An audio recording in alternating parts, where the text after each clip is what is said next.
Beneath the azure Italian sky, amidst the labyrinthine streets of Rome, there lies a mysterious enclave that's long been a subject of whispered conversations and furtive glances, the Vatican city-state. It's a realm apart, an astonishing entity that, though an integral core of Rome, is sovereign in its rights, considered independent, and under the direct jurisdiction of the Holy See. How curious it is that the world's tiniest state, barely 49 hectares in breadth, home to just over 400 souls, should command such power, influence, and above all, intrigue. This hallowed ground is more than just a place. For countless Christians worldwide, it's the spiritual heart of their faith. Its centuries-old edifices, its art and architectural marvels, bear witness to the might and magnificence that the Vatican has wielded over the eras. Since the Lateran Treaty of 1929 bestowed upon it the title of a sovereign state, its Renaissance walls have stood as both protector and prison. They keep outsiders at bay, yet within those barriers, shadows of secrets loom large. For over a century, tales of shadowy misdeeds and grievous transgressions have leaked from behind those impervious walls. Whispers of unthinkable actions and policies so devastating that apologies from the papal throne were eventually, albeit reluctantly, offered to the world. Yet, amidst this enigmatic realm's grandeur, there lies a set of mysteries that have stirred more debate, fear, and speculation than any other: the three secrets of Fatima. Though they no longer remain entirely clandestine, the Vatican continues to guard these revelations closely, releasing only fragments of truths. Reputedly delivered by a celestial apparition, Our Lady of Fatima, to three young, unsuspecting Portuguese shepherds, these secrets have reverberated through the annals of Catholic history. It wasn't the appearance of the Virgin alone that drew attention. It was the promise, the forewarnings she allegedly imparted. Lucia Santos, along with her cousins Jacinta and Francisco Mardo, found themselves thrust into an unfathomable world of divine intervention and global anticipation. They became the chosen ones, the recipients of prophecies, the witnesses of the dance of the sun, a celestial performance that left thousands in awe. However, as potent as this divine exhibition was, it paled in comparison to the turmoil the secrets themselves incited. While Lucia was the primary vessel chosen to disclose the enigmatic revelations, she grappled with the weight of the responsibility, especially the dire third secret. Under ecclesiastical pressure, Lucia transcribed the prophecies, sealing the last in an envelope that would remain unopened till 1960. The secrets, when finally unveiled, portrayed visions so unsettling, so raw in their depictions of hell and prophetic forecasts of the world wars, that they shook the foundations of faith.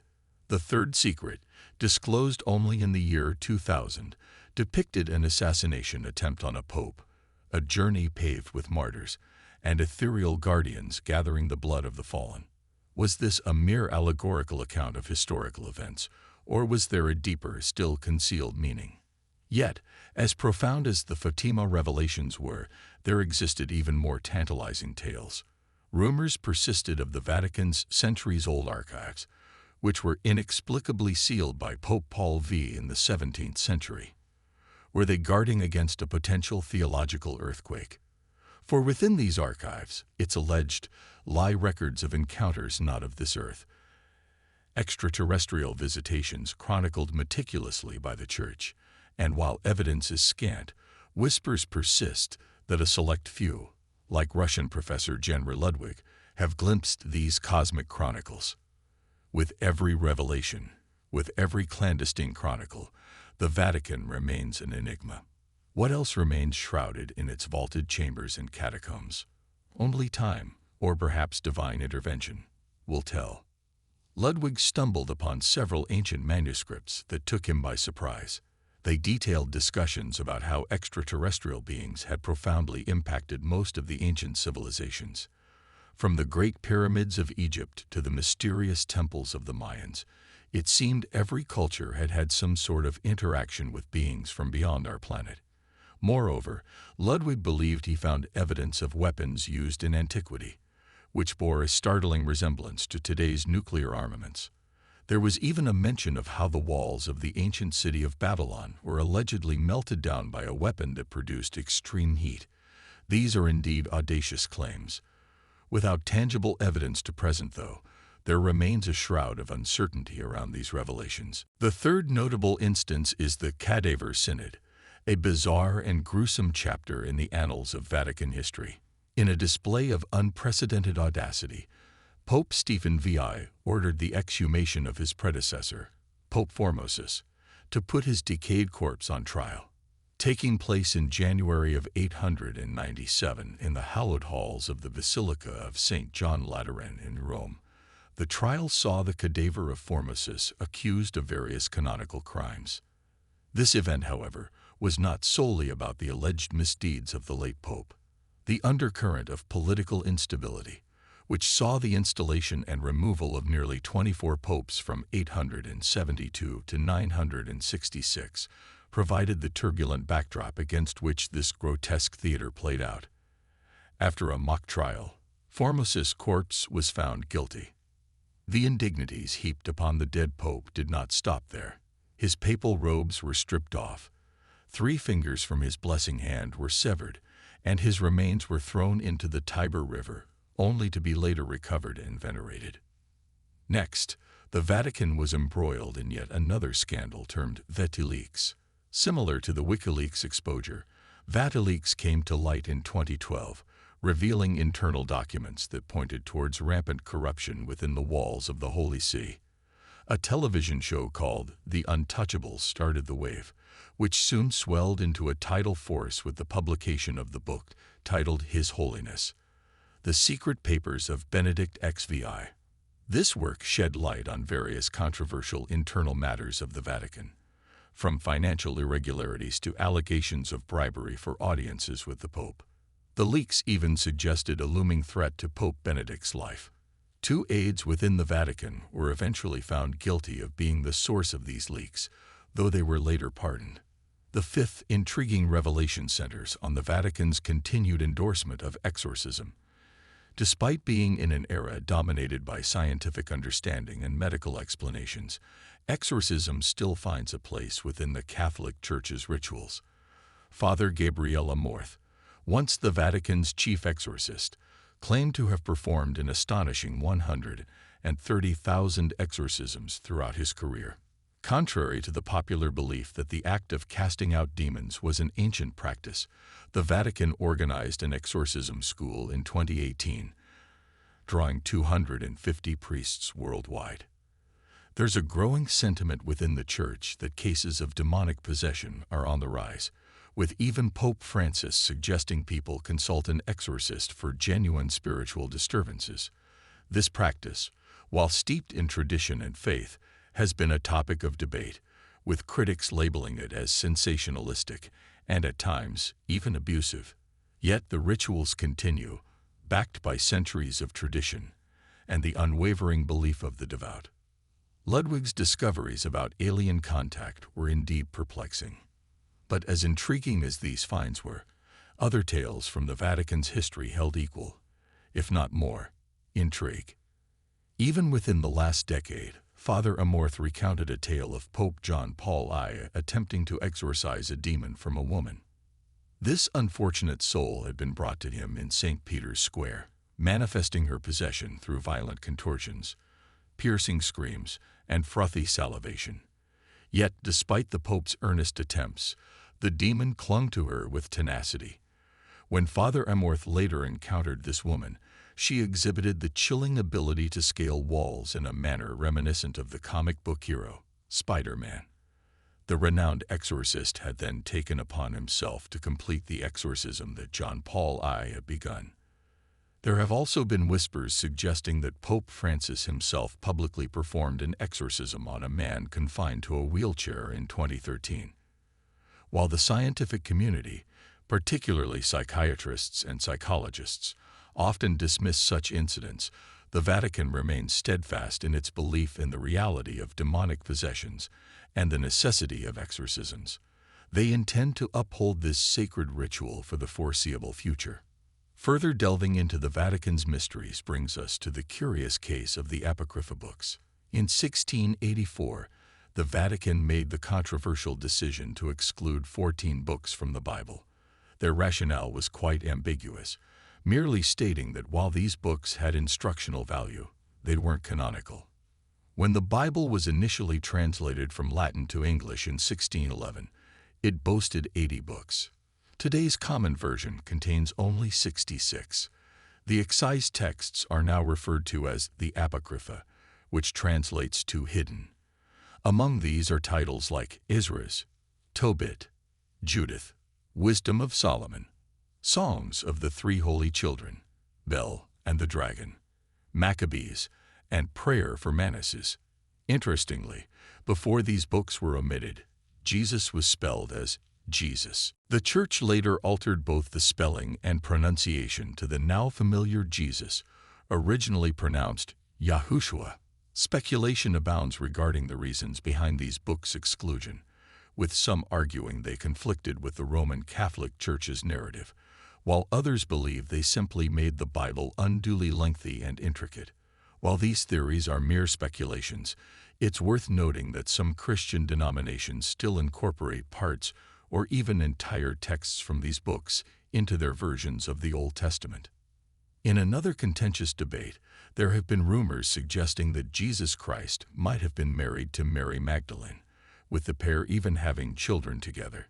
A manuscript dating back to the 6th century, often referred to as the Lost Gospel, offers a tantalizing narrative. This text portrays Jesus as not just divine but also human, someone who experienced love, desire, and even fatherhood. While the manuscript does shed light on a version of Jesus the Church might not be eager to promote, its authenticity remains disputed, primarily due to its uncertain origins and the period of its creation. Adding to the intrigue of Vatican's clandestine operations is its secret court for addressing severe sins. Some offenses are considered so grievous within Catholicism that only the Pope can extend forgiveness. To manage these extreme cases, the Vatican established an elite group of bishops, known as the Apostolic Penitentiary or the Tribunal of Conscience. Instituted in 1179 by Pope Alexander II, the existence of this tribunal remained under wraps until 2009. The sins addressed by this court make one wonder. If everyday priests can absolve individuals for crimes as heinous as genocide, what atrocities are so vile that only this secret tribunal can adjudicate them? The Pope helms this private court, hearing cases of extreme transgressions and then deciding on the penance or excommunication. Another dark chapter in the Vatican's history pertains to the alleged aid provided to Nazis. While it's a widely accepted fact that the Vatican remained silent during World War II, especially concerning the Holocaust, whispers have also suggested that they facilitated the escape of numerous Nazi soldiers to South America through covert routes known as ratlines post the war. Although not a systematic escape plan, the Vatican's alleged complicity in aiding and abetting war criminals remains a matter of heated debate. The legend of Pope Joan captivates historians and the general public alike. The potential of a woman ascending to one of the most significant positions in the Catholic Church, especially during the Middle Ages, is a profound statement on both the societal views and the challenges women faced during those times. The tale of Pope Joan first began circulating in European circles around the 13th century, becoming a part of folkloric tradition. It is said that Joan, possessing an insatiable thirst for knowledge, disguised herself as a man to gain entry into institutions reserved only for males. Her outstanding intellect and unwavering dedication to her faith soon made her stand out, leading her to climb the ecclesiastical ladder at an unprecedented pace. As the story goes, Joan's rise was not just due to her academic prowess, but also her ability to navigate the political intricacies of the Church. Her election as Pope was seen as a testament to her capabilities and the respect she commanded among her peers. But it's said that her reign was short-lived. The dramatic climax of her story, giving birth during a procession, shocked the very foundation of the Church. The repercussions of this event were swift and severe. Joan's fate remains uncertain. Some versions of the story suggest she died soon after, while others indicate she was forcibly removed from her position and lived the rest of her days in obscurity. But beyond the surface of this legend lies a tapestry of political intrigue, societal norms, and gender roles. The tale can be interpreted in several ways. Was Pope Joan a cautionary tale to warn against women's involvement in the Church's higher echelons? Or was it a covert acknowledgement of a hidden past the Church wanted to erase? The answers remain elusive. Throughout the Middle Ages and the Renaissance, Pope Joan's story was widely accepted. Artists, playwrights, and poets drew inspiration from her life. Frescoes, ballads, and plays dedicated to her sprouted across Europe. Over time, however, as the Renaissance gave way to the Enlightenment, the story came under scrutiny. Skeptics argued the lack of contemporary evidence, suggesting the narrative might be a result of anti-papal sentiment or mere folklore.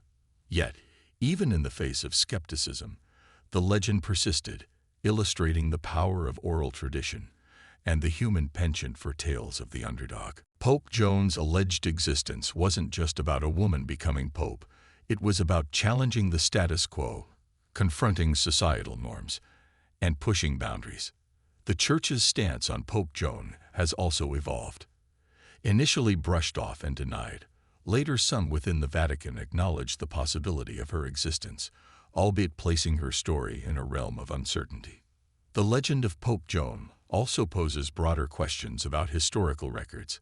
How many other stories, especially those of women, might have been suppressed, altered, or erased entirely? The journey to discern truth from myth is a complex one, fraught with challenges, biases, and vested interests. But stories like Pope Joan's remind us of the importance of persisting in this endeavor. Whether she truly existed or is a product of collective imagination, Pope Joan's legend remains a powerful reflection on gender, faith, and the politics of history. Building on the legend of Pope Joan, there emerges another string of stories that have cast a shadow over the Catholic Church's history, bringing into question its moral standpoints and actions over time. While Pope Joan's tale was mostly lost to history, there are more recent controversies that the Church cannot dismiss so easily. One such dark chapter in the Church's timeline involves a series of heinous acts committed against children under its care. Over the years, numerous allegations concerning sexual abuse within the Catholic Church have surfaced. From remote towns in the Australian countryside, schools in Ireland, and various cities across the USA and Canada, tales of abused trust and power continue to emerge, leaving countless victims in their wake. Initially, in the 1980s, these disturbing stories began to break ground in the U.S. However, by the 1990s, even more harrowing cases poured out of Austria and Ireland. The case of priest Brendan Smith stands out, as it played a significant role in toppling the Irish government in 1994. It was horrifying to learn that for so long, the Church had no policies in place to safeguard children from potential predators within their ranks. Even more shocking was the realization that these horrific acts were not even obligatory to report to the Vatican. Year after year, as these stories came to light, the leaders of the Church have been issuing apologies. The Boston Globe newspaper, in particular, played a pivotal role in revealing the extent of the pedophilia epidemic within the Church. They urged victims to speak up and demand justice. Consequently, between 2000 and 2010, several settlements were reached with the victims in the U.S. Simultaneously, as the new millennium dawned, more accounts of abuse began to emerge from countries like Argentina and Australia.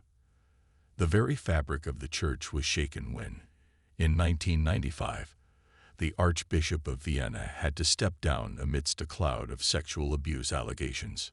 One of the most alarming findings was the revelation of how the Church dealt with the accused. Instead of punishing them, they were often simply relocated, allowing them to potentially continue their predatory behavior elsewhere. A report commissioned by the Church in 2004 astonishingly disclosed that nearly 4,000 priests had been accused of sexual abuse over the past half-century, involving around 10,000 victims. A majority of these victims were young boys. In a desperate bid to address and rectify this issue, Pope Francis, in 2019, assured the global community that all those found guilty would face punishment. However, a subsequent inquiry revealed that over 216,000 children in France had suffered abuse by clergy members since 1950. The Pope did attempt to address these atrocities by hosting a landmark summit focused on pedophilia within the Church and enacting laws that explicitly criminalize such abuse. Yet, critics argue that the steps taken are far from sufficient. One such glaring oversight is the treatment of Cardinal Bernard Law. Central to the Boston abuse scandal, he not only retained his rank, but was also bestowed a symbolic position near the Vatican by Pope John Paul I. Such actions suggest that the Vatican's claims of holding abusers accountable may be mere lip service, leading some to speculate that the Church's heart might inadvertently be providing sanctuary to the very culprits they condemn. Another dark chapter in Church history dates back to the 1930s and 1940s in Quebec.